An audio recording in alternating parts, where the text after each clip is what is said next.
I'm Carrie Cassidy, and we're here with Dave Wright and Bill Ryan, and we're going to be doing what we call a future talk. It's basically sort of a roundtable discussion in which we kind of bat around ideas. Certainly you're going to be the focal point, and we want to really hear from you on whatever subjects kind of you get sparked by in the course of conversation. No problem. And then we'll just kind of run with it and see how it goes. Something that I would like to say is that I think we get more emails, and have done over the 3 years that we've been going, asking us to interview you and wondering if there's some weird reason why we haven't. Never got together. But here we are. It's all synchronistic in the end. Absolutely. And so we're here in Sedona, and you're here, and it was great that we were able to connect with you. Great. So where we want to go with this is we have whistleblowers, and I'm curious, have you got your own sort of secret sources that have been giving you information through the years? No. What happened to me is I had an extraordinary experience, or series of experiences, in the early 1990s. I was a television presenter and a national spokesman for the British Green Party. And suddenly I felt over 1989 that there was a presence in the room whenever I was alone. And it became more and more tangible as 1989 unfolded. It was bizarre, really, because the Green Party in Britain had their biggest electoral year in 1989 at European elections, and I was going through all this while whenever I was in a room alone, like a hotel room or something, there was this presence, you know. And eventually it got so powerful towards the end of '89 that I was sitting on the side of a bed in a hotel called the Kensington Hilton in London, just down from the BBC headquarters. And I said to this apparently empty room, look, if there's something there, would you please contact me, because you'll drive me up the wall. About 2 weeks later, it must have been, I'm with my son. He was a little boy then. He's a singer-songwriter now, in mid-20s. 6'4". Right? Yeah, this is Gaz and Gareth. And we were playing football, and we were going to go down into the town to get some lunch. I live on a seaside resort in a place called the Isle of Wight in England. And as we got down towards this Greasy Joe Cafe, some railway worker stopped me and started talking about football, because I was on the television talking about sport and stuff. And then after this conversation was finished, I saw that Gareth wasn't there. I knew where it would be. It'd be in the news shop just down next to us. So I walked in, and he was reading the steam train books, because we like steam trains, so like me. And I said to him, come on, Gaz, we'll go and get some lunch. And as I turned, my feet wouldn't move. Now, this is a guy who's not been into any of this stuff. He's a television presenter and national spokesman for the Green Party, a journalist, basically. And my feet wouldn't move.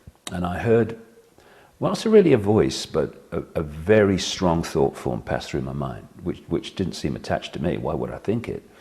And it said, go and look at the books on the far side. So I went over, and in among the romantic novels was this book with a woman's face on the front. And I picked it up because it was so different to the rest. Turned it over, saw the word psychic. So I read this book in 24 hours, and I wrote to her. I went to see her. And what I told her was I had arthritis, which I have, and maybe her hands-on healing would help. I told her not the real reason I went, which was, would she pick up what the heck this presence is I've been feeling for nearly a year? Well, actually, for a year by then. And went to the first couple of times. I saw her 4 times. And she did the hands-on healing, and we had a chat about other dimensions and stuff. All made sense to me. Because I'd always rejected religion, and I'd always rejected the scientific view of reality. I just hadn't focused on, what's okay, so what's the alternative? And then the third time I went, I'm lying there on this medical-type bench thing, and I felt like a spider's web on my face, which really took me aback, because I'd read in her book that when other dimensions or whatever, spirits or whatever you want to use, are trying to lock into you, you sometimes feel like a spider's web on your face. Well, funnily enough, I never had before, and I never have since, but at that moment, seriously powerful, real, tangible. So I'm going, oh my goodness me, what's going on? And she's kind of doing this by my left knee. And I never said a word to her. And then suddenly she launches her head back and goes, my God, I've got to close my eyes for this one. This is powerful. And she sees this this figure in her mind, and she says, this figure's, or whatever she called it, is asking me to pass information to you. And take into account, you know, I'm a television presenter, presenting the sport and the news at the time. And suddenly she starts saying that this entity, or this projection of consciousness, was saying that I was going to go out on a world stage eventually and reveal great secrets. That there was a shadow across the world that had to be lifted, that there was going to be a spiritual revolution in my lifetime because of a vibrational change. That's why the first book I wrote was called Truth Vibrations, after that vibrational change. And that one line was, one man cannot change the world, but one man can communicate the message that will change the world. I would write 5 books in 3 years. And I'm thinking, I know nothing about this stuff. 5 books in 3 years, you must be having a laugh. You know, this is all new to me. I wrote 5 books in 3 years to the month, and I didn't realize I'd done it until I realized it was 5, and then went back. It was 5 books to the month of 3 years from that time. And I went back another time, and the next time, and there was some more. So I left and waited. Something felt right about it, even though my mind's going, what? Within weeks, the BBC had decided they weren't going to renew my contract, even though I was the youngest one in the department I was in by a mile, presenter. And it would seem that I would have had a working lifetime future there. When I look back at that thought, my emotional chakra, you know, starts vibrating wildly. The thought of being in the media all my life, oh my God, when I look back, nightmare. Anyway, so now I'm out of work, but I feel I have to go with this. Unfortunately, I've always lived below my income, because I have a very, you know, I'm minimalist me. I'd rather have the money to go to India than a big house with a mortgage, you know. Anyway, so I had enough money to keep me going for a year. And then it all started, this synchronistic, almost daily, this daily journey through a maze. And when I started out, it was a thick maze. I had no idea what this was all about. I just felt I had to go with it. I didn't even know why I had to go with it. I just got to go with this. And what's happened is, it's like some force has been opening and closing doors. So I go down this road in the maze and not this one. And so coming round to, you know, answering your question directly, I just follow, and have followed now for nearly 20 years, this pulsing, this urging, this knowing that passes through me.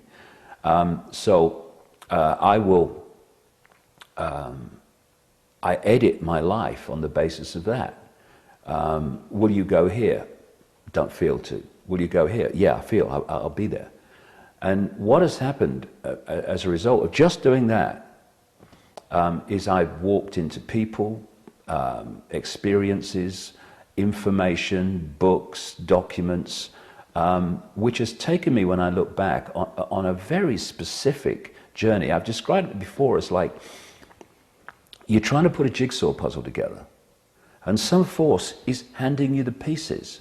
We feel the exact same way. We've had the same experience. Almost in the right order, that you can encompass them in the picture most easily. Mm-hmm. And so, first of all, in the early years of the 90s and through to about 1996, all the synchronicity was about the 5 sense level of this conspiracy. Banking scams, families connecting, same people behind this and behind that and behind that, who's behind the drug networks and all that stuff, banking families and engineered wars, what was really behind the Second World War, the First World War, what's this, and then what's this this network that is the guiding force of this conspiracy, all that stuff. And then from about 96, when I came to America to talk about this for the first time, and lots of people turned up. I talked to 8 people in Chicago, I remember that. It was that was what you might call an expeditionary 3 months, because I was talking to myself most of the time. But I was picking up information as I passed around, and what started then from 96 onwards was the next stage of this, which is these families that I'd learned so much about in the years before were actually connected to some non-human race or entities, for which they were basically fronting up an agenda within this 5-sense reality. That's when I went into the whole reptilian stuff. And of course, the synchronicity of my life and my journey, personal journey, and my communication of information are fundamentally connected, because part of my, massive part of my life is, as I've been learning more and more, you know, my personal journey has been clearing out my own body computer programming so that you know, I can access higher and higher levels of consciousness. Of course, everyone's got the opportunity to do that, and many people are doing it now. So I've had great challenges in my life at the same time as doing the information to break this up. And these programs up, and one of the biggest ones happened in 1991, when I started talking about what was happening to me. And of course, I was a well-known television presenter in Britain, so there was monumental ridicule of a kind that, you know, few people can actually have experienced. I mean, I would walk down the street and be laughed at by most of the people in the street for like 2-3 years. A comedian only had to say my name, no joke necessary, get a laugh. But can we go back to that? Because I'd love to get, you know, to sort of drill down and find out how did you actually get into the reptilian situation? Well, yeah, what I was just going to say, the reason I bring this up is about the synchronicity of my life. It's because from 96, when I started going to the reptilian stuff, because I'd been through that mass ridicule in the early 1990s, it had cleared me out of the key thing that most people live in, the prison that most people live in, which is the fear of what other people think. Therefore, to me, coming out from the late 90s about the reptilian stuff was not a problem. Because the level of ridicule could not be greater than what is before. But why did you have ridicule before? Because the only ridicule I knew was about the reptilian. Oh no! I mean, I'll tell you another story that leads into that. Towards the end of 1990, when I had finished the book Truth Vibrations, and it went off to the publisher to be published in the spring of 1991. I had this overwhelming feeling, again, the urge, the impulse, to go to Peru. And I had no idea why, I just had to go to Peru. So I get on a plane to Peru, not knowing why I'm going there. And I land in Lima Airport, and from the moment I landed, amazing synchronistic things happened. But eventually, I had this Peruvian guide chap that was taking me around. And funnily enough, the first time I met that guy was in Cuzco, in the old Inca region. And I went round to his house because we were going off traveling around Peru from that day. And he's lying on his back and asleep. And I walked in because the door was open. And he looked up at me and he said, not hello, but do you have any dreams last night? What? I said, well, actually, I did. I said, I had a real big, clear, technicolor dream that one of these 2 front teeth fell out. I can't remember which one. And he said, is your father or grandfather still alive? I said, well, my father is, yeah. I said, why? He said, well, that's usually symbolic of your father or your grandfather dying. I thought, well, this guy's going to be a bunch of laughs for the next 3 weeks. And Wow. When I next got a call out of Peru, my father had died back in England. Oh my God. That's unbelievable. Anyway, I go around with this guy, and where it all leads, which kind of fundamentally leads to the reason behind the ridicule, was he eventually put us in a hotel called the Siustani in Puno. It's kind of southern Peru, not far from Lake Titicaca. And the Siustani Hotel was named after an Inca ruin site about an hour and a half's drive away. So there's pictures of this place all over the hotel, the ruins. And I said to the guide, I want to go there. So we go out, and I think he did a deal, get some money out of me, because I go out in like a little tourist bus with windows on the side, with a tourist bus driver and the guide and me, nobody else. And we go out to this place, and it's in the middle of nowhere. And basically, when you looked around, it was encircled by mountains, in the distance, mind. And I go there. The only people there are a couple of children with llamas for tourist photographs, but they weren't no tourists. So I walk around for about an hour, and it's very nice. It's on a hill, lagoon on three sides. And I go back to the car, and it was nice, but it didn't match the urge I had to go there. So I get in the van thing, and we start to drive away. And I'm looking out the window, daydreaming, and I see this mound to my right, but must be no more than 3 minutes down the road. And as I look at the mound, all I can hear in my head is, come to me, come to me, come to me, come to me, come to me. What? Because I'm really new to this stuff. I mean, what's going on with my life? So I said to the guy, can you stop the van, because the bus thing, I'm going up the mound. So I went up the mound. I couldn't see it from the road, but when I got to the top, there was a circle of standing stones, about waist high. These stones were obviously been there a very, very long time. So I walk into the middle of this circle, and I'm looking across to Siyustani and across to the distant mountains, and it's a piercing hot Peruvian day, no clouds, not a cloud in the sky, very much like this one today. And I walked to the center of this circle, and suddenly my feet go again, like they did in the news shot, but only seriously more powerful. They're like magnets pulling my feet to the ground. And I think, oh crikey, I recognize that, here we go. And then I felt like a drill going in the top of my head and through my body, through my feet into the ground, and then another one coming the other way. And then my arms go out at 45 degrees like that. I never made any decision to do it. And of course, you hold your arms out there for, a minute. It starts to ache. Well, my shoulders do anyway. It was the best part of an hour. It must be 45 minutes to an hour, my arms were like that. And when it was over, my shoulders were agony, but when it was going on, nothing. And what then started to happen is this energy coming through me. This is February 1991. Got more and more powerful. My body started to shake with it. And I had two very powerful thought forms just passed through my head, just like in the news shop. The first one said, they'll be talking about this 100 years from now. And I'm thinking, talking about what? And the other one was, it will be over when you feel the rain. I've just described what the weather was like. It will be over when you feel the rain. I mean, you're having a laugh, mate. So what happened then for the next 45 minutes, because time disappeared, there was no time, I worked it out later, was that this energy just kept coming through me. And I kept going in and out of, if you like, awareness, consciousness, like driving a car, and you go, crikey, where did the last 2 miles go? And one of these times when I came back to kind of awareness, I noticed that over the distant mountains there was a light grey mist. And I kind of, as I watched it, it got darker and darker very quickly. And I realized it was pouring with rain over the distant mountains. And over the next little while, however long it was, I watched this storm come out of the mountains. And people, whether people talk about a weather front, well, this was a straight line. The cloud was a straight line. I've described it many times as like drawing the curtains across the sky. And this thing's coming towards me.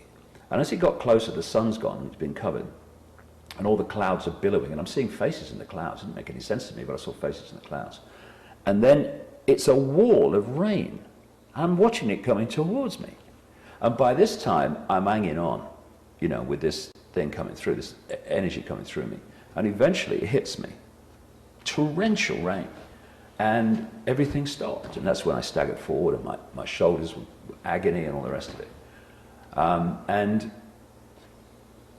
many other things happened. But when I came back to England after that, as I said earlier, my book was published in the early part of 1991, which is, a matter of a very short time after this experience. And when I look back now, it was like, if you've got a dam and it's holding water back. Well, the water is calm, right? Because that's its natural state in that situation, if you like.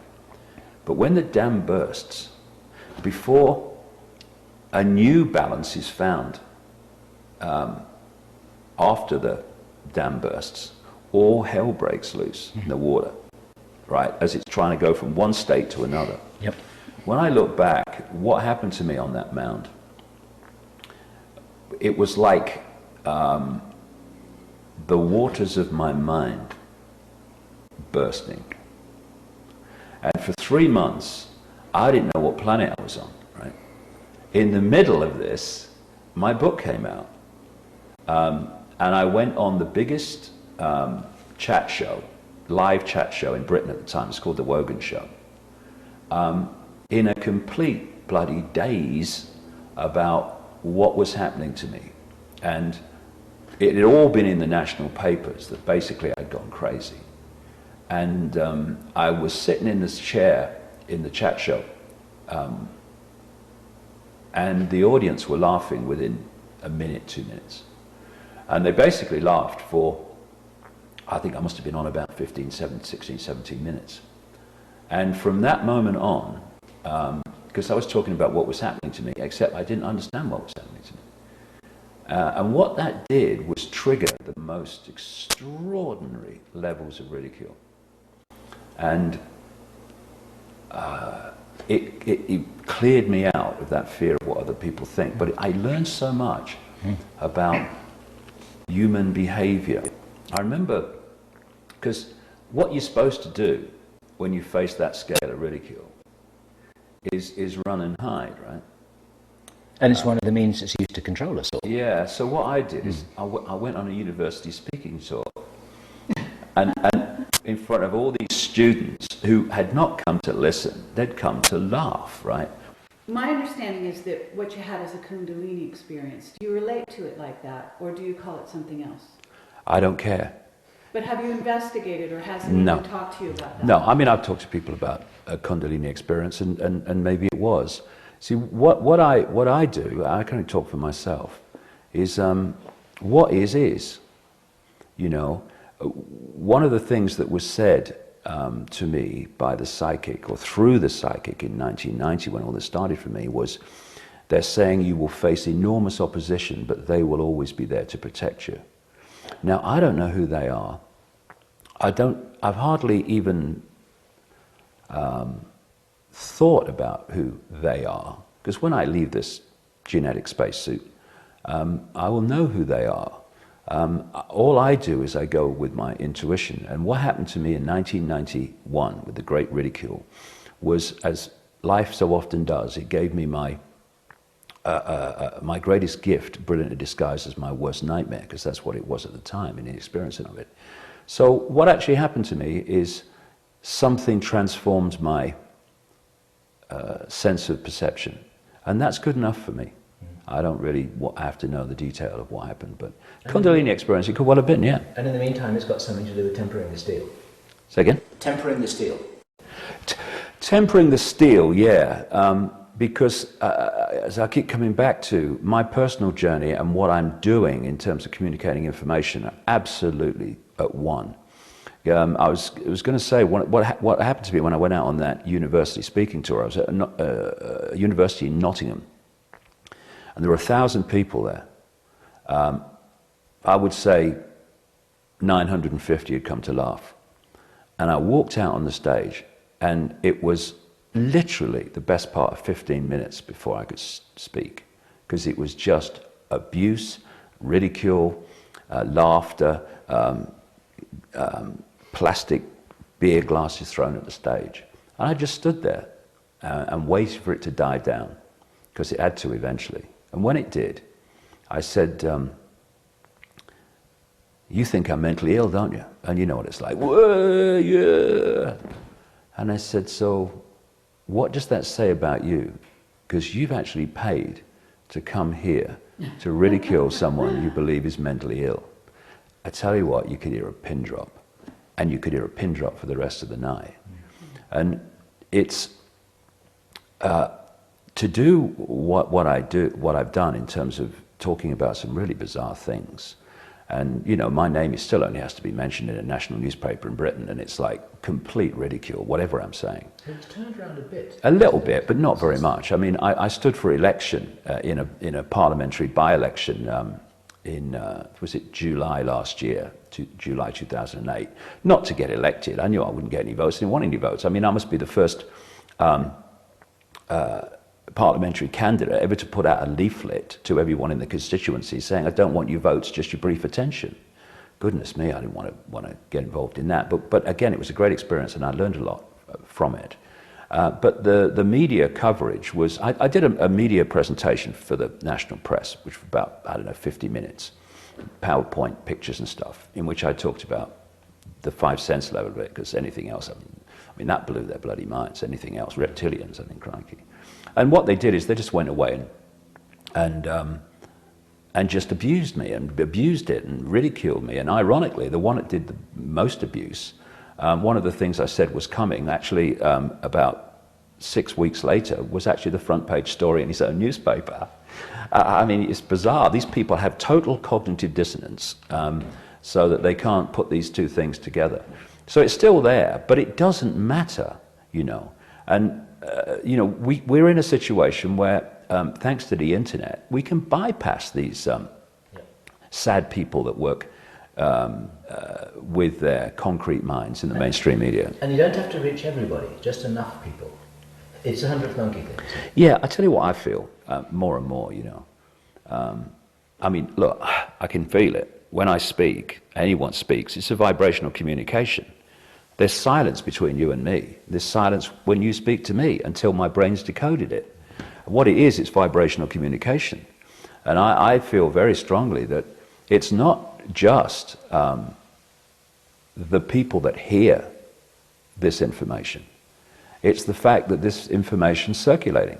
If you do an interview for a radio station, 100,000 people might listen to it, but that broadcast frequency, carrying that information, is passing through the ether, if you like, and is there to be potentially picked up by people who don't even listen to the radio interview, and it touches them on a vibrational level. And you know, I think that's right. You're talking about the butterfly effect, in essence. Yeah, Multiplied. And that's actually a very good way to put it. That it actually, you know, on a subliminal level, because we exist on so many different levels. Exactly. That it's like waves. It's hitting them. And, you know, there's a line that I've been quoting lately that says, you know, we learn by osmosis just as much as by, you know, word. It actually permeates just by osmosis. Yeah. Into our skin, into our brain. Ex- Pick it up. We're exactly. We're receivers. Exactly, we're receiver transmitters, that's what we are. But people think that the only form of communication is voice to ear. Tell you a funny story. In 2003, I was in the rainforest of Brazil, and I took this ayahuasca psychoactive drug. It's the only time I've ever taken a psychoactive drug. Glad I did, though. It was fantastic. I mean, a lot of people have bad experience, but this female voice talked to me as loud as mine is now for 5 hours about how reality, physical reality, is an illusion. Absolutely riveting stuff, very, very funny. I mean, my feet were in the air a couple of times. It was so funny what was coming out. And one of the things that, as the voice was telling me things, I saw pictures of obviously being projected. And there was one where I walked out on a stage, and there was an audience. I just saw the front of the audience here. And this voice said, you only speak words to keep the mind happy, basically to keep the left brain happy. And as this voice was saying to me this, I saw two women in the front row of this scene that had been projected to me. And I'd walked out in the front of the stage and I just stood there and just said nothing, silence. And after a while, this one woman nudges the other one like that and goes, basically, what's he doing? And the voice, so funny when it was said, because it came out of nowhere. The voice said, you only speak because if you did not, the audience would be asking, when the fuck is he going to start? And that actually carries a profound kind of understanding, because the real communication between all of us is unspoken. Absolutely. And this is very good news, and this is what I would impress upon people. The more you speak your truth, even if people are not listening, you're changing or offering a vibrational field which other people can tune into. When I look at the speed at which people are awakening, it's not just because of information on the internet. It's not just because of information in my books or someone else's books. There's something massive going on vibrationally, which fits totally with what I got through that psychic in 1990, which was there is a spiritual revolution coming and it's taking the form of a vibrational change.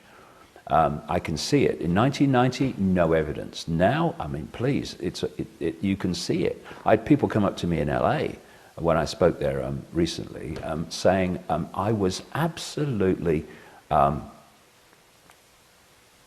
part of the system until 3 months ago. Yeah. Right. I read one of your books, and suddenly I'm just totally different. Now, it's not just because they read one of my books.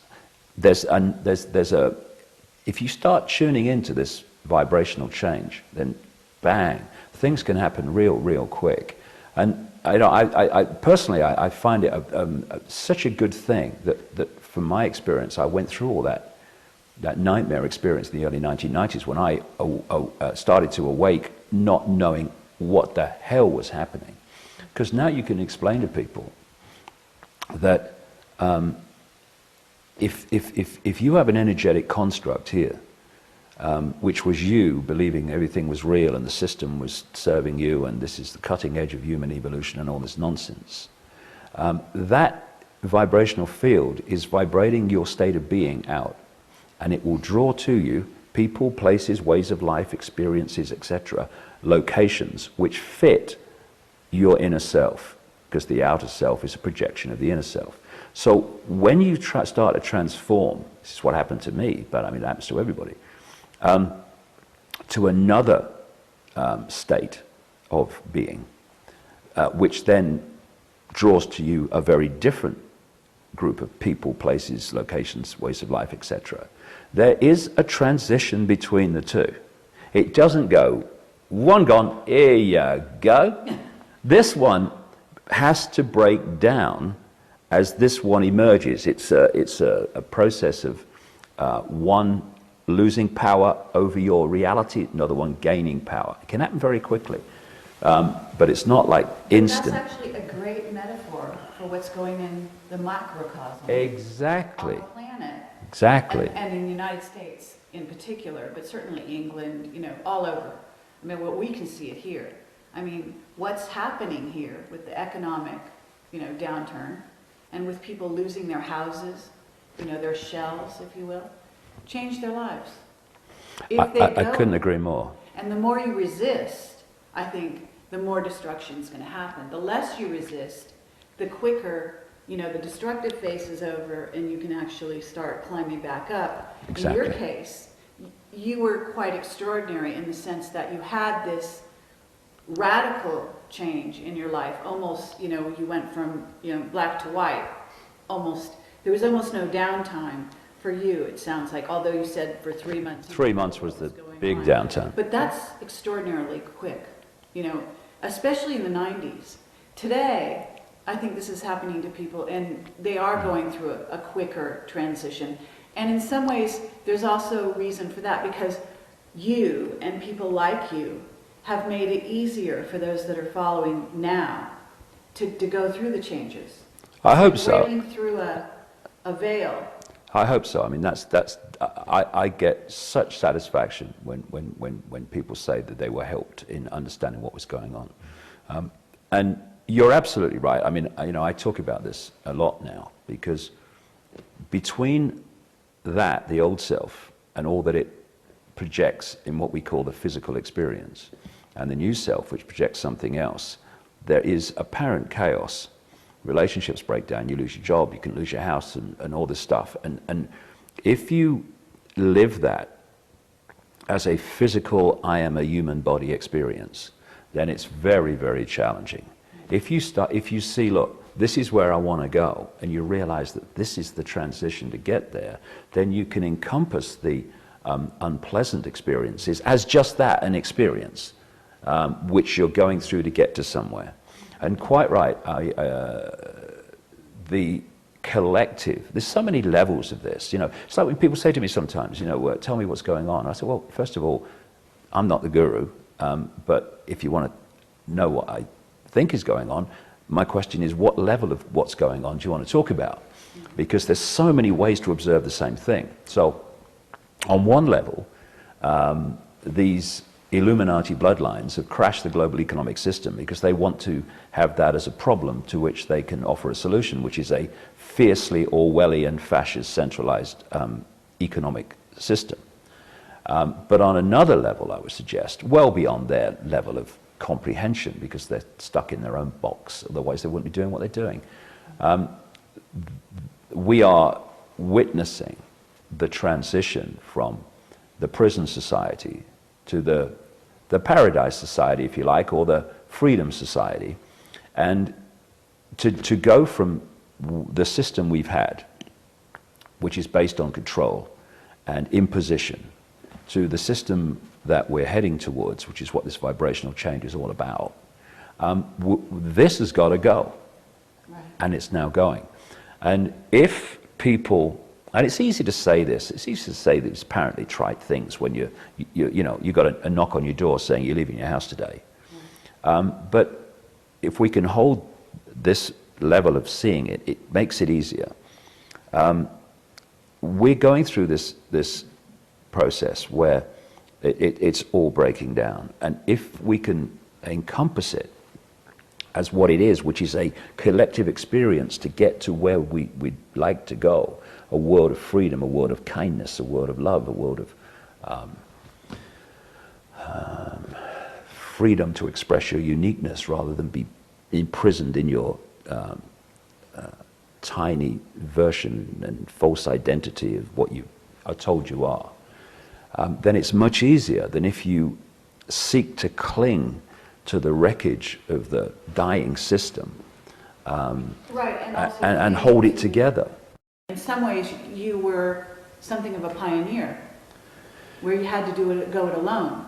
I imagine that you must have much more support now from everywhere, just in the way that Kerry is describing, than you did when you really felt that you were alone going down the rack. Yeah, it's funny though, Jim, because there's so many things I'd like to talk about that you've just brought up, because I think it's very, very important. I wouldn't say I'm a loner, but my connection has always been to that which is driving me and opening doors and pushing me in this direction, and I just follow that. So although I was alone in so many ways when it all happened, I still had that connection. And I still have that connection now, and people are very kind and very supportive. But I still basically just operate in my own little bubble and just go my own way. I don't deal with organizations, I don't connect with other researchers or anything like that. I just follow this impulse. But it is easier because there's more people that are open to what you're saying. But what you just brought up is very, very important. And for me, if not the greatest human disease of all, because everything comes out of it, I guess, is insecurity. Ironically, it was at the height of mass national ridicule that I found my security. Because there's that line in that song, I think it was in the 60s, freedom's just another word for nothing left to lose. Absolutely. And you have to look inside of your security, you're not going to get it from anywhere else outside. Yeah, you look at my situation in regard to that line from that song in the early 90s, early mid-90s. I was being ridiculed by a nation. So I had nothing left to lose. And that's when I found freedom. The freedom to break out of the prisons of fearing what other people think. And basically I was, laugh, but this is me. I saw a great car sticker. I remember a great car sticker in California I saw, would be in California. And it said, you laugh at me because I'm different, I laugh at you because you're all the same. And I don't laugh at people because they're all the same, but it is ironic when this herd mentality is kind of focusing on one person, as it was in Britain at that time. And you look at them and you think, you're laughing at me? My God. And so this economic thing that's going, and I've been describing it recently and as like a controlled demolition of a building. You see the charges go off, and then there's a bizarre split second before the building goes, and then it collapses. Well, in the economic terms of this crash, we are in that bizarre split second now. I've been describing the economic situation we're in recently as like a controlled demolition, where you see the charges go off and you know there's a problem, but then there's a bizarre split second before the building actually crashes. And I would say that we are in and getting very, very closer to the edge of, by the day, that bizarre split second. We've seen nothing yet. I mean, this is a crash that no one alive today will have seen. It can be compared with the 1930s, but because of the way the world is, and there's more people, and the nature of home ownership and all the rest of it, I think it's going to be bigger. Fewer people with gardens and independent means of doing anything at all. We're much more interconnected. That's the idea. Yeah, you're absolutely right. Absolutely, and so we now face this very situation you're talking about, where we need to reevaluate and it would have been a good idea to do it anyway, our symbols of success. Now, because insecurity is rampant in people, and society, both individually, collectively, and on the level of governments and media and all the rest of it, are constantly getting people to feel insecure. Most people do not get their sense of who they are from in here. They get it from what they think is out there, at least in their heads. Absolutely. And therefore, if you are going to attract to you the recognition you want that you're an okay person to feed your insecurity, you have to succeed out there on the basis of the symbols of success that out there recognizes as success. And of course, through the media and the indoctrination from cradle to grave, it's more money, bigger house, bigger car, fame, all this stuff, titles and all this business. He who dies with the most toys wins. Yeah, so what you've got is the insecurity itself is to kind of feed some acknowledgement that to lessen its insecurity, it's chasing these symbols of success that society has decided is successful. And we forget other symbols of success. Am I happy? Am I fulfilled? Do I live in a society, a kind, loving society that I'd like to live in?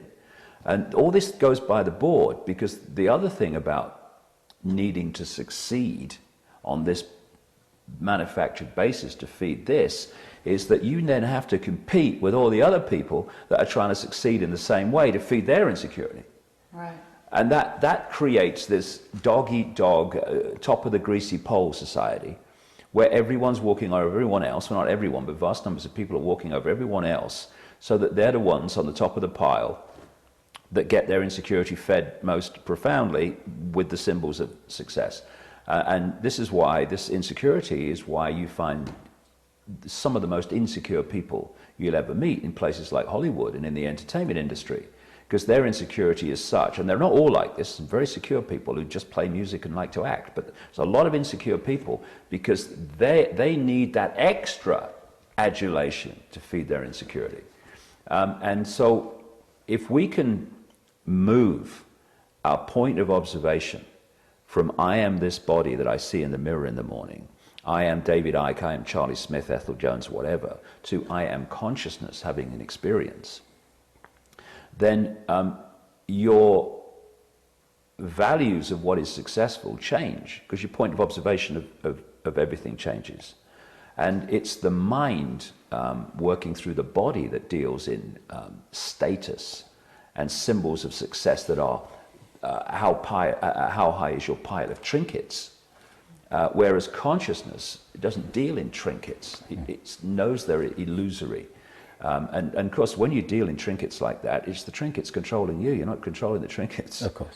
And so, for me, the whole foundation, both of coming through this crash to something much better as a result of it, and the whole transformation in general, is moving out of mind and into what I call consciousness, which is that beyond this virtual reality game, beyond this biological computer we call the body. And you can start to see the difference, because mind deals in structure, it deals in hierarchy, and it deals in a partness, sees everything as a part. And polarization. Yeah, and if that's what you are, if that's the way you're seeing life, in terms of hierarchical structures and apartness and competition and all this stuff, you're in mind.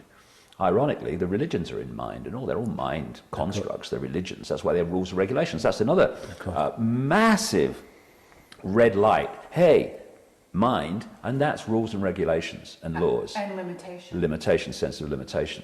So if we can change our point of observation, so we cease to see ourselves vitally, and the world we think we're living in those terms, and look at it from a point of view of consciousness. I said earlier that this force that's been kind of pushing me through my last 20 years took me through synchronistic experiences to understand a five-sense level of the conspiracy, then moved into the interdimensional connection and the reptilian connection to these families. And since 2003, it's taken me into what I know is by far the most important, and that is understanding the nature of reality. Because, you know, how can you get a grasp of your own life and take any kind of control of your own experience if you don't know who you are, where you are, or the nature of the world you're living in?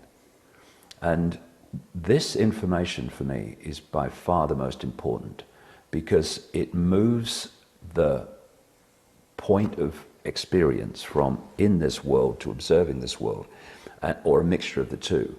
And that, if you're in this world and you're of this world, then what's coming is going to be a bloody nightmare. If you become the observer as well as the experiencer, by becoming more conscious, then it's much easier, because that's not you, that's your experience which you're observing. And absolutely. This is something that George Green says he was in contact with the Plejarians, and that they helped, you know, write a book through him that says that exact thing, that you need to stay in the observer mode. Exactly. And observe what's going on and not get caught up in the experience in such a way that actually, as you say, you become of this world instead of in it but not of it. Yeah, and what I found as I'm talking more and more about the reality we live in is it does, if you like, take the edge off the fear of what's happening, because it is funny, really. I think that when we find out everything that's going on and the nature of what we're experiencing and what's behind it, I think we're going to laugh for weeks. I do. I think we're going to laugh for weeks. And we thought it was that? Oh my God. And the whole thrust of the maze and opening and closing doors since 2003 for me, and it's getting more and more deep and deeper and deeper, is what is reality, who are we, what we're doing here, and how do we interact with it? And it's very clear to me that this is a virtual reality universe of enormous advancement compared with what we perceive to be virtual reality simulations in this world. And, you know, this is not just supposition, this is provable scientific fact. I mean, it's so good that we think it's real. Yeah. Yeah. Sure. You know, the five senses just decode vibrational information into electrical signals, send it to the brain, and the brain decodes it into this construct that we think is outside there, but it's actually inside us. The only place this world exists, a so-called solid world, a three-dimensional world, is out there. We think. But actually, it doesn't exist out there. Out there is just vibrational fields. It exists in here as we construct it.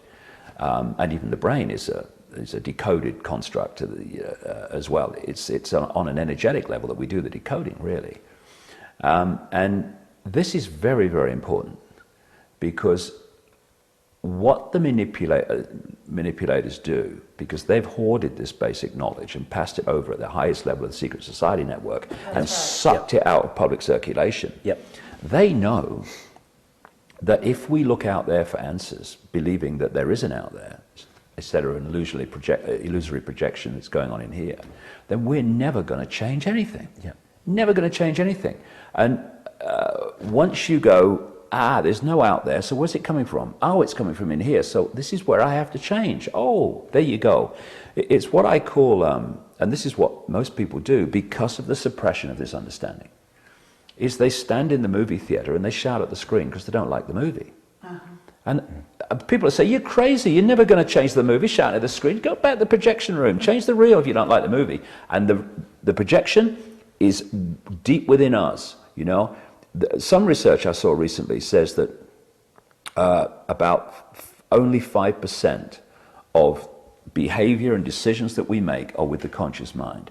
I would say that's not correct, personally. I'd say 100% of what happens in this three-dimensional reality, it's only in our head, actually is a projection. And the conscious mind is actually not the decision maker at all. It's the observer and experiencer of it. It's like, it literally is the same principle as a movie projector, which comes from within what we call the subconscious, where all those patterns are there which we're being influenced by and are affecting our projection and our reading of it. And it comes out of the subconscious. And by the time it hits the screen in here, symbolically on the movie theater, it's a done deal. This is where the change has to take place within us to change the projection, which is our conscious mind's experience. And people are so caught in the conscious mind as that's the only level. I mean, they hear talk about subconscious and all that stuff, but really, I thought it. Well, how come that experiments have shown that the electrical changes and muscular changes to make an action happen happen a split second before the conscious mind has decided to do it? It's because they're playing it out. And so this talk about we must go within, this New Age must go within, and there's much about the New Age I would challenge, but this basic theme is absolutely right, I would say.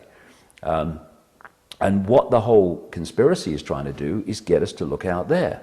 Let's go and protest, let's go and do this, let's go and do that. And you protest, and you have 1 million people on the streets of London protesting against war. And what happens? The war goes on, and then they start another bugger. And it's just more dialectic. Yeah, we need to change the projection. This is actually something that we've come around to. And we're aware that consciousness is where the change has to happen. And then consciousness is actually also where you have to apply the change in your vision of reality. You can't actually just stop there. It actually has to permeate everything. So it needs to be embodied in this body, but we have to talk about who's in control. So if consciousness is in control, and I can use this to do, for example, what we're doing here, which can be used to further change and push the change and help the change, then this is a good thing. But it's not enough, in other words, just to go in like Buddha and simply sit in your mind and do nothing. Because doing nothing is also not the answer. We actually came here with a purpose. A game is being played out here. And if you stay in both consciousness and you're able to change your inner self and then mirror it outside and facilitate, which is what you're doing, obviously. And obviously you embody this in your life. And what we've been doing with Camelot is we're also talking about, you can't actually demonstrate in the streets and get real results, because it's really, action reaction. Exactly. It's really that. I agree. But but you can join minds and meditate. There are places for action that are actually really proactive and can change the world in a positive way. So it's a very interesting, dilemma for people, that they have to actually embody the change that they see and live it. You cannot be a contradiction to what's inside. It doesn't work. There has to be a through line. Well, I would put it this way. I would say that, as I mentioned a few minutes ago, that this reality, this holographic, illusory physical construct, which we put together in our heads, and it's like a holographic internet, I call it, that is 100% a projection. And by the time it hits this screen, it's a done deal, in our experience. But a lot of people I come across and heard, they do think that if you just sit and meditate or just go within, then that's all you need to do. But this is a projection, and it's a projection from somewhere. So this projection is an open book of the inner us, individually and collectively. So what we play out in this experience says everything about our state of being. And you can say go within, and you can use it as an excuse to not go without. And you could go within, always I go within and I meditate. Okay, so what's happening in the projection as a result of what you're doing? The only projection that you're affecting is you sitting cross-legged in the corner. What else is changing? Yes, of course, you can change things vibrationally to an extent, but, what is happening in the world is saying what's happening in us, and we kind of miss that connection.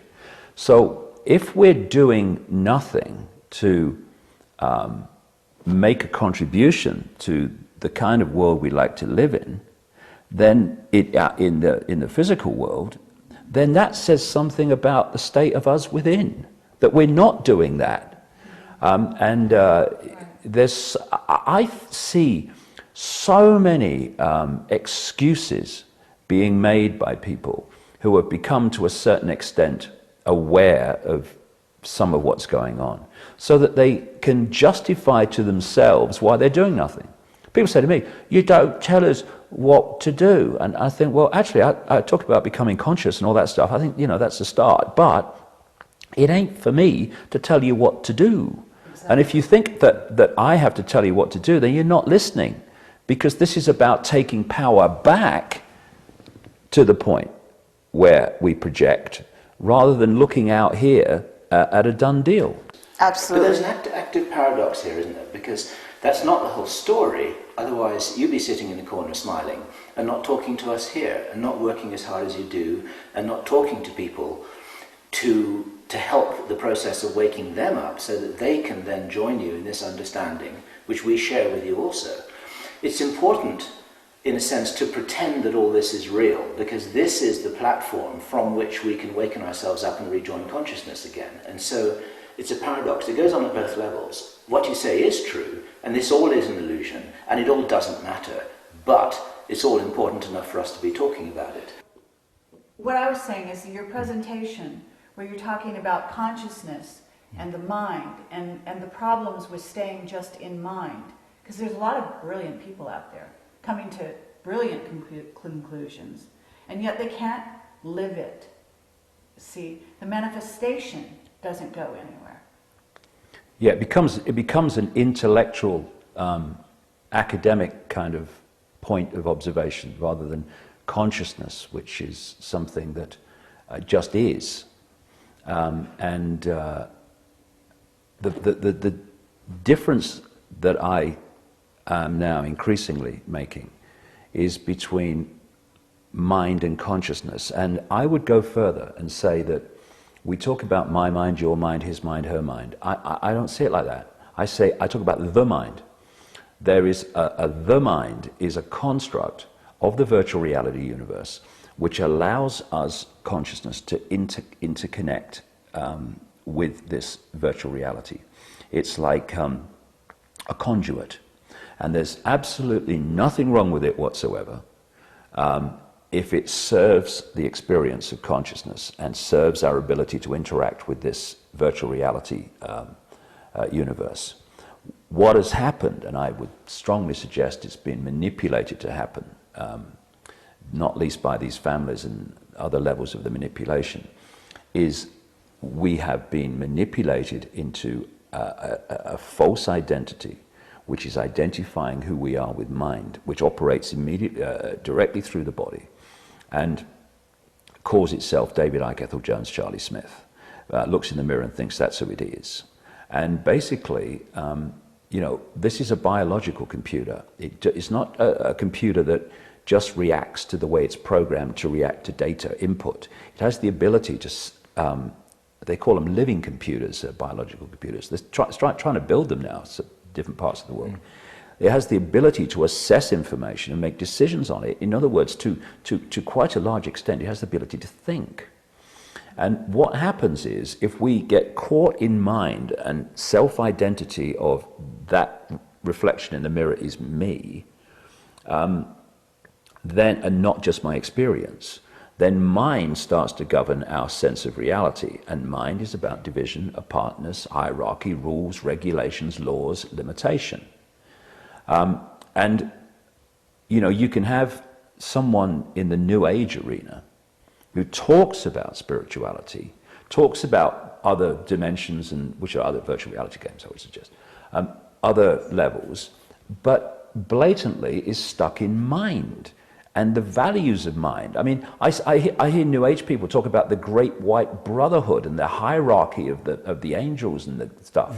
That's mind talking. Consciousness doesn't do hierarchy. Exactly. It just is all possibility, all that is. And so the same mind construct, the mind, can entrap a New Ager as it entraps in another part of the mind a Wall Street banker. It's just another religion. It's another religion. That's the thing, you know. I was talking on an interview yesterday, and we got into some interesting areas. He asked me about religion. Well, religion and a political party and the New Age and all these things that we don't call religions, institutions, they're all the same construct. Right. And because consciousness just is. Consciousness doesn't think, consciousness knows. That's why consciousness is silent when we access it, because it's got nothing to work out. The mind is where the chatter comes from, because it's constantly trying to work things out. What about tomorrow? What about yesterday? What did she say about me? Silence, consciousness. And so to hold you in mind, and this conspiracy is about holding the population in mind, because then they got you. Absolutely. Because that's their stadium mind. They're stuck in mind. If they were conscious, they wouldn't do what they're doing. To hold us in mind, they have to sell us something to rigidly believe in. So religion's brilliant example of rigid belief. And what is it? Once you rigidly believe something, you then call it a name. What are you? You don't say, I'm consciousness. How many people say, hello, who are you? I'm consciousness. Oh, so am I. Nice to meet you. No. What we are is what we do. I'm a journalist. I work in a factory. What are you? I'm a Hindu. I'm a Christian. Now, these are mind constructs. These are mind prisons that limit our sense of self. So once you have a religious belief, then you give it a name. And I have a simple philosophy about all this. If you can tell me what you believe and give it a name, you're in a prison. Because everything just is. We all just are. It's the force with no name, I call it, consciousness. And so you create religion, and then after the name, then comes the rules and regulations, this is how the construct goes, of what you have to conform to if you are going to be allowed to call yourself whatever name that's been come up with. You're not a Christian if you believe that, and all this stuff. And then you look at political parties. You have a group of people, they get together and they want to do something politically. So they give what they're doing a name: Democrats, Republicans, Labour Party, Conservative Party, whatever. So there's the name. Now come the rules and regulations that decide if you can call yourself one of the... You can't believe that and be a conservative. You can't believe that and be a liberal. It's the same construct wherever you look. Yeah. And then the belief system, as research has shown, rigid beliefs, the neurons fire off in a certain network and sequence in line with the belief, because what the brain's doing is then filtering, decoding reality and circumstance through the belief system, which manifests in the brain as the way the neurons fire off. And suddenly, instead of being free thinking, or even better, free knowing, conscious, you are operating in a tiny little box. And that box is basically the way not basically, it is the way your brain decodes reality. And so once you're into belief, rigid belief, then they got you. And that's why they want to sell you rigid beliefs. Yeah. Absolutely. But there's an active paradox here, isn't there? Because that's not the whole story. Otherwise, you'd be sitting in the corner smiling and not talking to us here, and not working as hard as you do, and not talking to people to help the process of waking them up so that they can then join you in this understanding, which we share with you also. It's important, in a sense, to pretend that all this is real, because this is the platform from which we can waken ourselves up and rejoin consciousness again. And so it's a paradox. It goes on at both levels. What you say is true, and this all is an illusion, and it all doesn't matter, but it's all important enough for us to be talking about it. It Do you know what I matters, mean? it matters, Jim, in the sense that do we want to experience a reality that's very, very unpleasant and controlling and limiting and frightening and stressful? Or do we want to experience a reality that is loving, kind, where no one goes hungry in a world of plenty, where there is no war, because no one would even consider the idea that it was a possibility or an option? That's the choice we're making. We're always consciousness, and when we leave the body, we'll become much more, at least much more aware of everything than we are now. So we're always conscious. We're all eternal consciousness. But the question is, what kind of experience do we want here? Exactly. You know, Quite, yeah. that's the choice. What Yes. kind of, we call it, what kind of game do you want to play? Yeah. We have a chance now, because we are consciousness, to change the rules of the game, to make it something different than it is. Change inside, but let's also agree, because that's what's happening. That's what a consciousness revolution has to be about. It's not good enough for you, David Icke, to have got it. It's not good enough for us to have got it. What we need is for everyone to get it that's in this game here on this plane, because that's what it's really about. In other words, consciousness, and this is where it gets into what is consciousness? It's love. And what is love? It's actually the awareness of all of us. Well, I would say everything is consciousness, but mind is consciousness, but it's a much denser expression of consciousness, and that's why it thinks everything in terms of limitation. And as people become conscious, it can, to use the term of a friend of mine in South Africa, consciousness can conscientize mind and bring its awareness out of the level that it currently perceives reality. But I do think it's important that if we're going to play this game successfully, that we understand where the game is being played. It's not being played out there. See, what the five senses are doing, like I said earlier, is that they're decoding vibrational information, turning it into electric signals, and the brain then constructs this apparent reality out there, which is actually only in here. So the prime reality is vibrational. That's the prime reality. That's where the change has to take place. Because as the change takes place there, the five senses decode different vibrational states into electrical signals. Like that wonderful story told by Michael Talbot in The Holographic Universe. Yeah. And I read that page over and over again when I first saw that book in the late 1980s. This is the story about the stage hypnotist who hypnotized the father to believe that his father was that his daughter was invisible. Mm-hmm.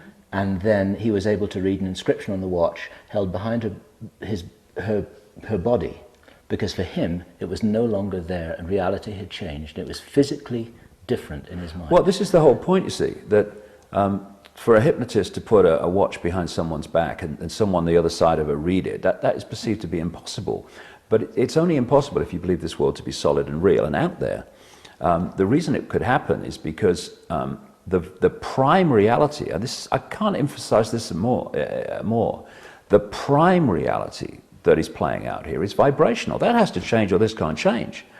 And so if the hypnotist, as he did, implanted the program into the guy's brain not to decode the vibrational level, the prime level of his daughter through this system into a holographic so-called physical form that we see, then he would decode all the other vibrational fields in the room into people and walls and furniture.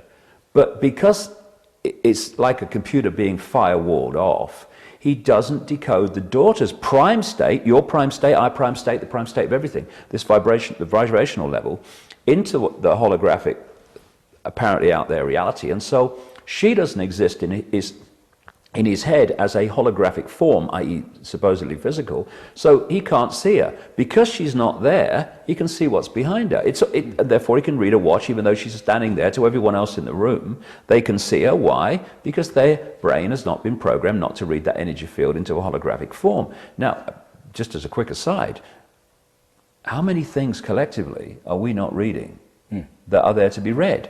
Right. Well, one of the things is there's more than 5 senses.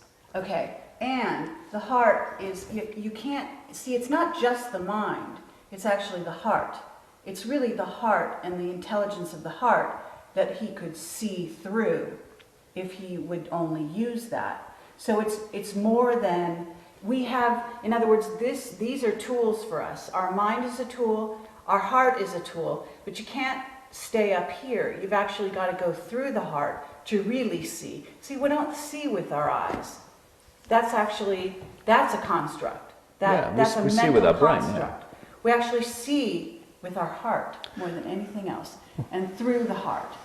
And so what happens is it's a union between the mind and the heart. Yeah, I agree. That allows you to see. And what you could put yourself in that man's position and say, how could the man see through the implant that was put into his brain? First of all, what did he do? He had to accept the magician's implant to begin with. So in the same way, we in society are accepting the implant, whether it's television or whatever, which is blocking our real view of reality. We're accepting it.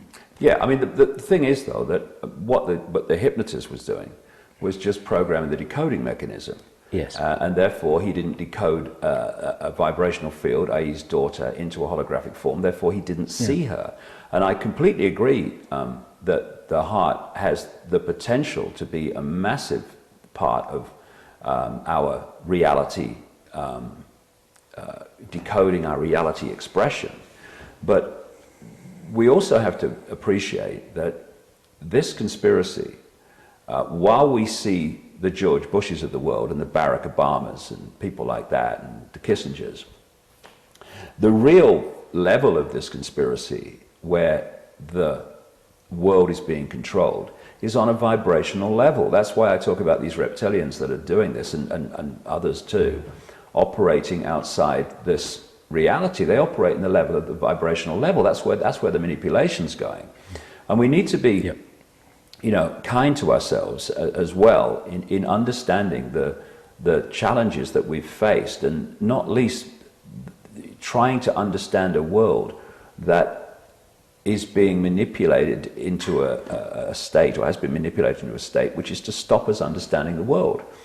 And so, we look at television and the manipulation of television and newspapers and stuff. But that when we see a newspaper or we see a television program, we're just seeing the decoded version of a vibrational field. Those newspapers and those television programs and news programs and all the rest of it, they are actually, quote, physical holographic representations of the prime reality, which is a vibrational field. It's at that level that manipulation we call subliminal, that manipulation we call lying to the people and all the rest of it, actually happens. And so basically what they've done is pull a vibrational veil over us. And if you can make it powerful enough and dense enough, you focus people's sense of perception into such a narrow area that they disconnect from an awareness and therefore a deep effect in their perception of consciousness. You're isolating their point of observation into mind, and that's happening on a vibrational level, which then plays out in what we call the physical world. So what's vital, and this is why this information is so important. Not just, I tell you what I've found. Nothing represents literally and symbolically the prison than the left brain, which deals in apartness, language, hierarchy, structure, and all this stuff. And the information about the 5 Sense Conspiracy, I've found,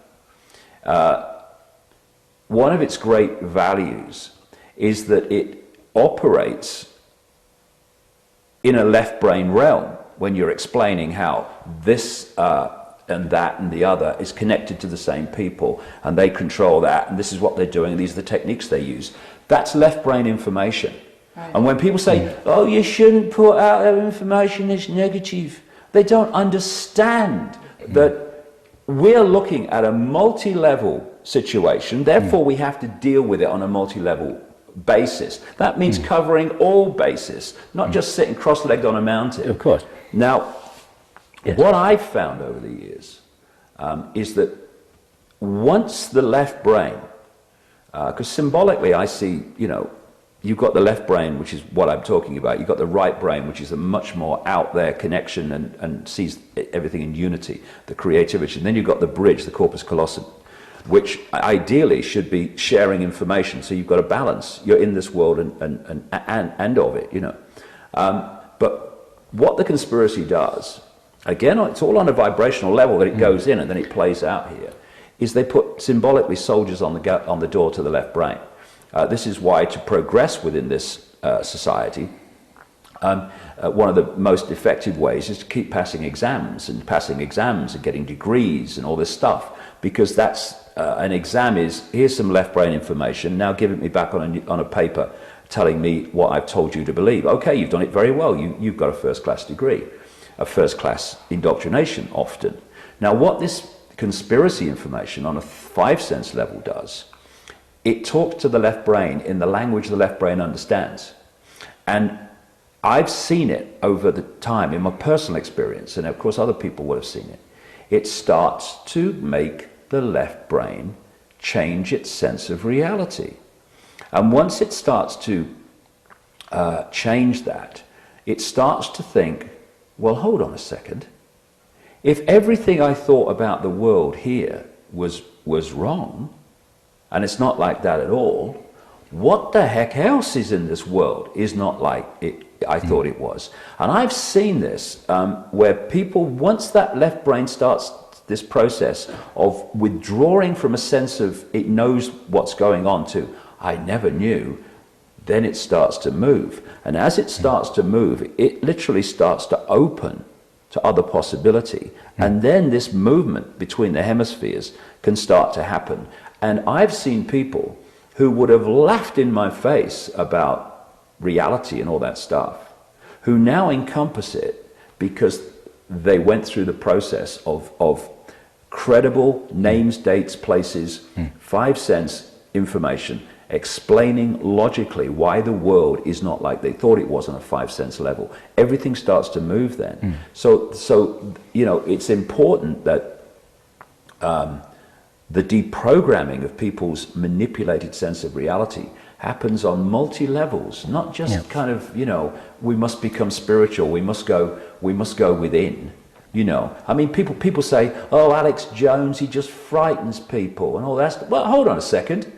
You know, just hold on a second. You know what's negative? It's not information, it's ignorance. That's what's negative, ignorance.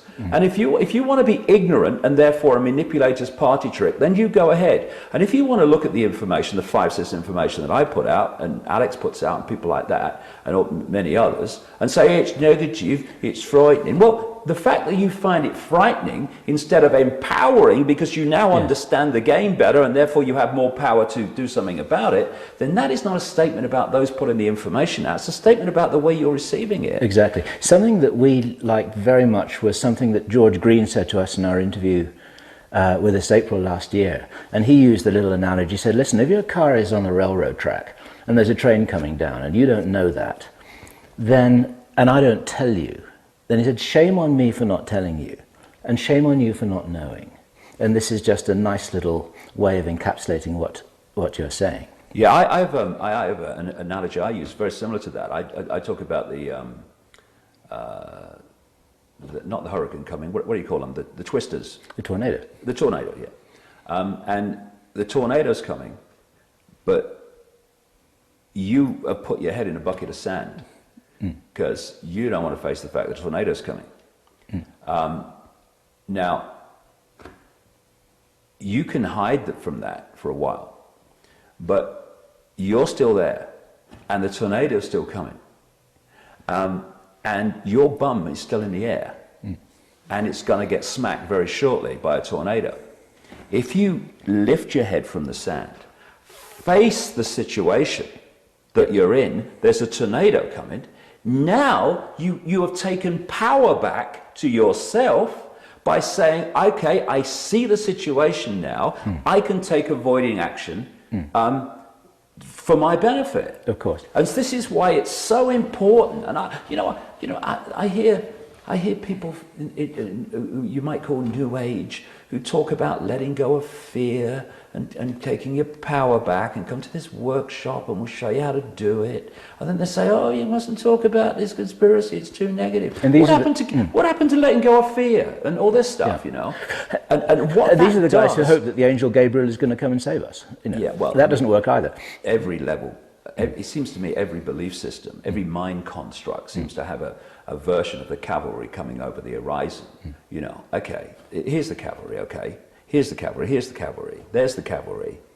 And we need to understand that, you know, because if we give our power away to other people, where do those other people actually, where do they actually stand physically as we give our power away to them? Out there, symbolically. So what we're doing is giving our power away into the illusion and then wondering why nothing ever changes. The whole conspiracy, or the foundation of the conspiracy, is to persuade 6 billion people to give their power away every day.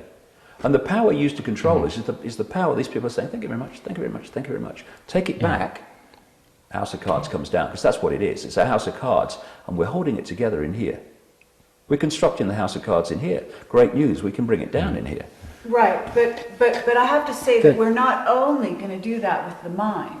That's what's really important here. No, the mind plays it out. We're going to do it by becoming conscious. That's the point. Absolutely, but also left brain, right brain. I want to address that a little bit because it's not enough to reconstruct reality based on saying getting to a place where you don't know, and then you're willing to open to a new construction of reality, such that you're going to play the game different, but you're still lodged in the left brain.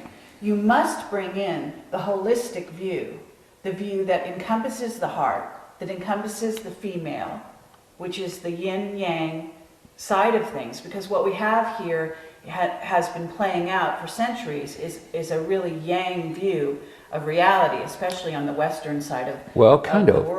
I and so what I have to say is, it's more than just reconstructing the left brain in a new way to play the game better, because that's actually cheating yourself on another level. So what you need is you need to grow and open the door between the left and the right brain such that there is a flow. And that means that you're talking about the heart, you're talking about senses that are beyond the five. And so you have to, what you had to do in your own exploration was you never would have gotten the information you wanted to get by staying in the left brain. It actually, as you said, you had physical sensations, they locked your feet, they gave you information that came out of nowhere. You couldn't make logical sense of it. It was, logic goes out the window. So left brain's gone. You know, it's, even words are useless when you get into that place. So it's you must actually, it's like traveling in a sense. You must actually travel to a different place. What you do is you follow your intuition. Right. You're over on your, I guess they call it the right side of the brain. That's where you are. That's where intuition resides. So you've opened that door. There is a flow, and that's really what has to happen. Well, yeah. I mean, I take my intuition, which has guided me and has led me to information, and also it's like a filter. I have a vibrational sensation when something is not true and something is true, and another one when it's maybe partly true. That's holistic. Yeah, but I still, the left brain's still important on bringing those concepts down into a language of communication that people can assimilate that are stuck in the left brain. Because if you don't talk in logical, from their perspective, logical terms that the left brain can understand, which is under lock and key, then that key will never open. And that's also why what you've just said, that you will except on rare occasions when I'm talking in a very small time scale or doing an interview on a specific subject, I will never talk about the five sense conspiracy without the nature of reality and the influence of the influence of consciousness and all the rest of it. Another point you make is about the heart. I agree. The heart is absolutely at the heart of this and is much more powerful than the brain and much more powerful than the mind, because it is connected, I would say, that what connects us through to consciousness. And this conspiracy also, because, you know, it's a simple thing. In the deep shadows, behind the people in dark suits, are a force, whatever you want to call it, that understands how this works. Right. So they've structured a society that is to close down all the channels to consciousness, to isolate us in mind, because then we're playing in their stadium. And one of the key things is to close the heart, to close the heart. And if you want to open the heart and you want to become conscious, it's what I say in my talks, then what we need to do is to ask the question, what would consciousness do at this point?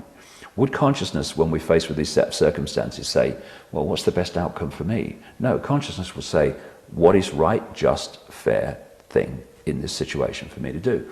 And if we, when we're faced with choices all through the day, ask that question, in this circumstance, what would consciousness do?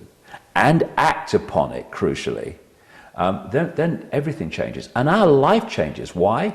Because we are now starting to resonate with consciousness because we're operating in its realm, which is by doing what we say consciousness would do in these circumstances, we are vibrationally locking in to that level and therefore becoming more and more influenced by consciousness. When we say, well, yeah, well, I see that, but I mean, it's not good for me if I do what's right in this situation. I must do what's right for me. That's mind, so that's locking you into mind.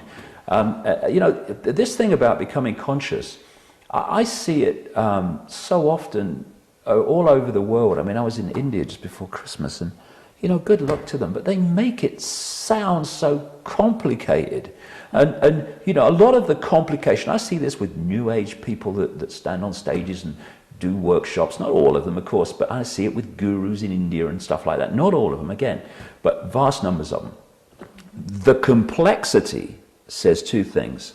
One, they don't really understand it, because if you really understand something, you can put it in simple language. I'd agree with This that. is why you get academia repeating jargon, and you say, look, I'm an idiot, mate, okay? I never passed an exam in my life. I left school at 15 to be a professional soccer player. You're going to have to put it in language I can understand. They can't, because they don't really understand it. They're just repeating jargon. And the other side of the complexity of becoming conscious is if you can make it sound complex, then you've taken power over your potential audience. Absolutely. That's a big It's still thing. a power game. You have to come through me, and the more I make it sound complex, the more power I have, and therefore the more you must come to me, and the longer you must stay with me. And oh, by the way, put the check in the box as you leave. And yet it is so simple. This is the point I would make. People talk about we must become conscious. It's a line. We are conscious. That is our natural state. What's happened is barriers that we have been manipulated, and we must take responsibility for it too, big time, have put in place, have symbolically created a concrete shell around our natural state. And this concrete shell are all the things that control people: fear and stress and conflict and seeking success and competition and all this stuff. It's not that we have to become conscious. We are conscious. It's like breaking that shell. And that shell is mind domination. It's like the lie that's in language. Like the lie that's in language when people say, my spirit, my soul, and I'm hungry. It's like, wait a minute, this is the wrong way around here. I have a body, and my body is hungry, and my body is tired, and I am a soul, and I am a spirit. But language, which is a product of the mind in the first place, because we don't think we don't talk how we think how we talk, and language is one of the ways in which we're programmed to think. Massive way, massive. As George Orwell pointed out in 1984. Programming the computer. Yeah. But what are words? They're vibrational fields. So again, even the words that program us are actually coming in at a vibrational level, a waveform level, and they're only decoded into language when they pass through the brain construct. So everything gets in, that plays out here, gets in at a vibrational level. That's why we need to get to that level of ourselves and clear ourselves out, because that's where all the patterns are put in. And I use this analogy in my talks that a ball, its natural place in a tank of water is on the top, just floating away. The natural state, free, going like. If you want to put the ball in a natural state in the tank, you've got to put it on the bottom of the tank, and you've got to hold it there. You can't put it there and it'll stay there, because it's not its natural state. Its natural state is floating on the top. Our natural state is being conscious. So what the manipulation has had to do is, and this says something about the true scale of who we are. It has had to bombard us with so many multi-level systems of control, diversion, and manufactured ignorance to symbolically hold the ball on the bottom. And it hasn't succeeded with... Mounting. Say again? They're mounting. Yeah. These systems of control. That's what the move towards, a fascist state and a world government is all about. I actually heard an interview with you in which you talked about that fact. The fact that we are, to use your analogy, which is a very good one, we are consciousness, and as that ball, we are moving as a group towards the surface of the water. We're actually getting out of their grasp.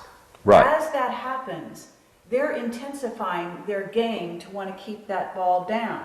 And so that's why the stakes are rising on both sides. Couldn't agree more. And what's going to happen is, look at the natural, even the metaphor is perfect, because what's going to happen ultimately? The water and the ball are going to win, okay?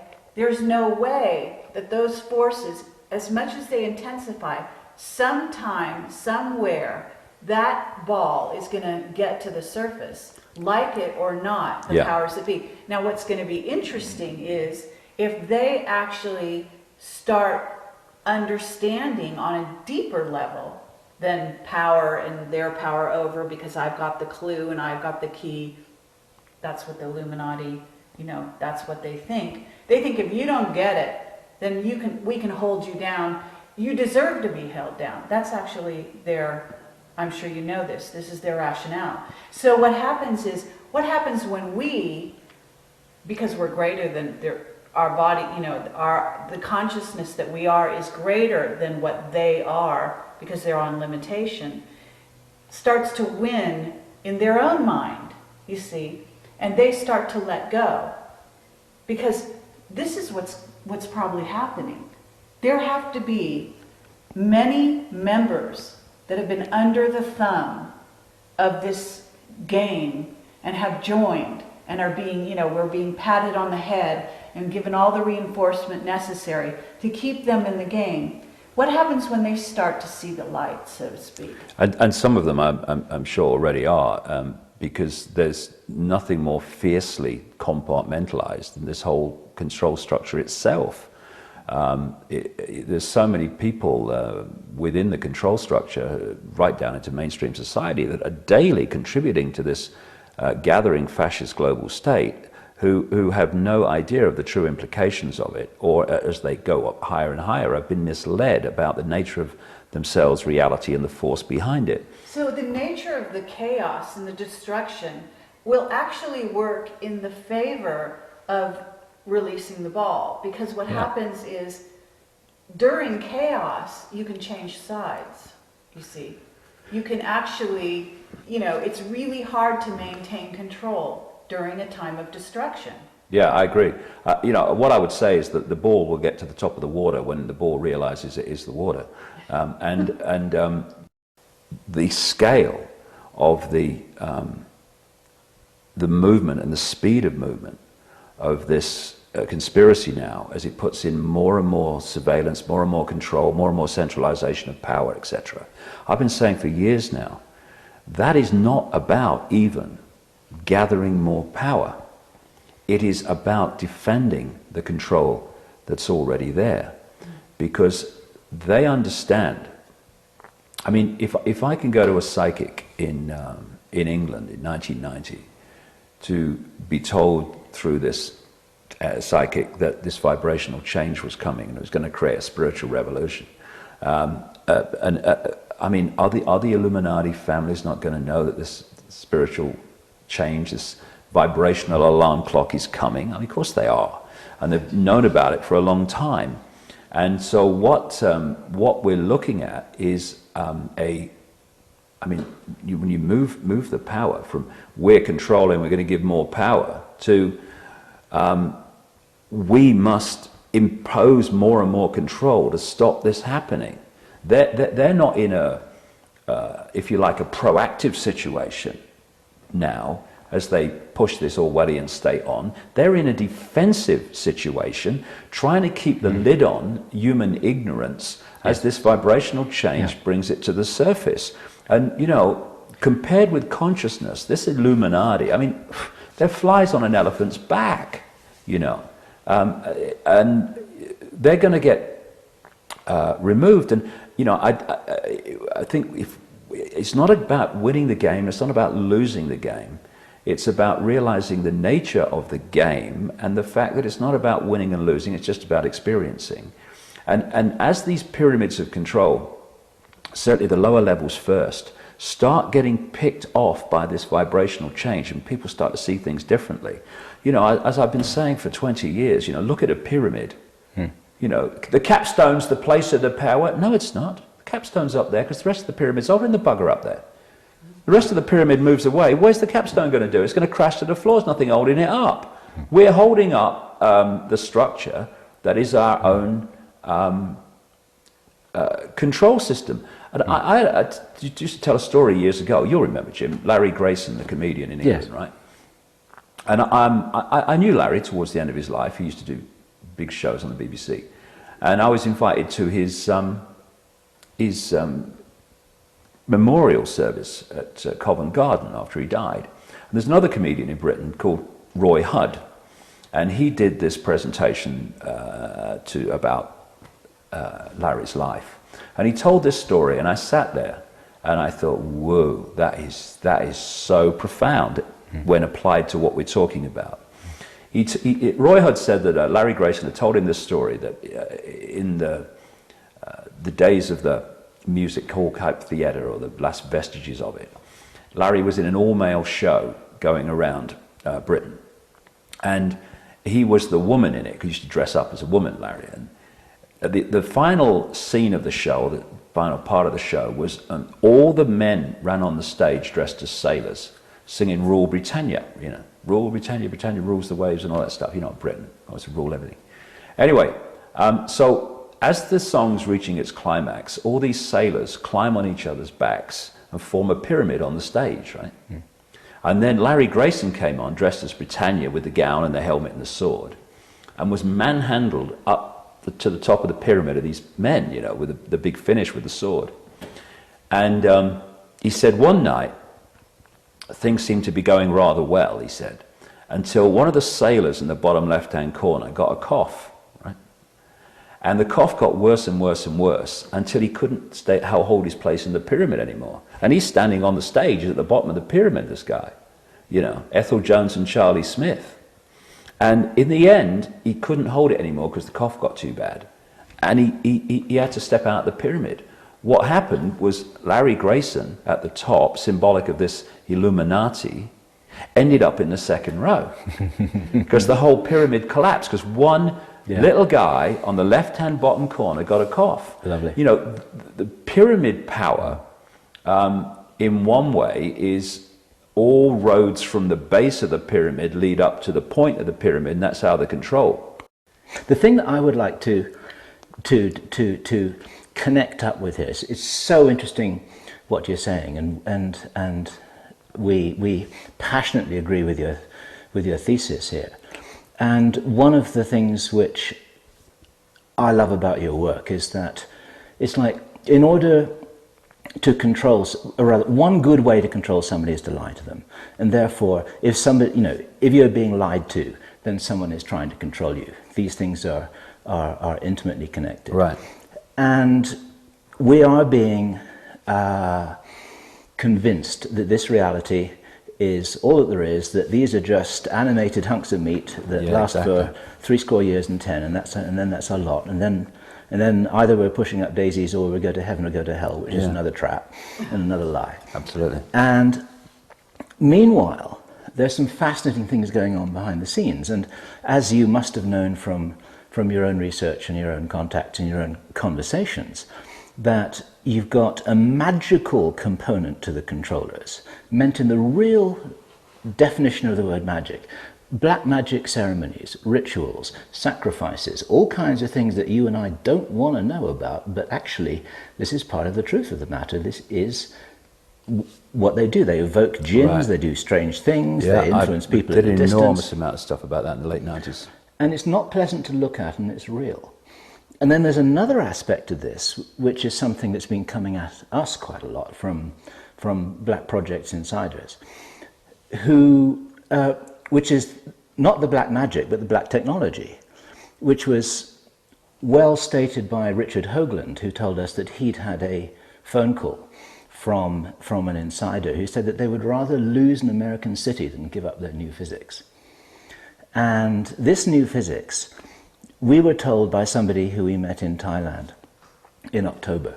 We've given him the pseudonym of Jake Simpson. We know the guy very well. He said that the state of black physics at the moment is, when I say black physics, it's like secret physics, as in black operations. Yeah. Those guys are not all evil people, but they're on the inside. And they're playing these games with all the resources and all the knowledge that is denied the public domain. Right. 10,000 years ahead of public sector physics, let's say, accelerating away from public sector knowledge at the rate of 1,000 years a year. And I checked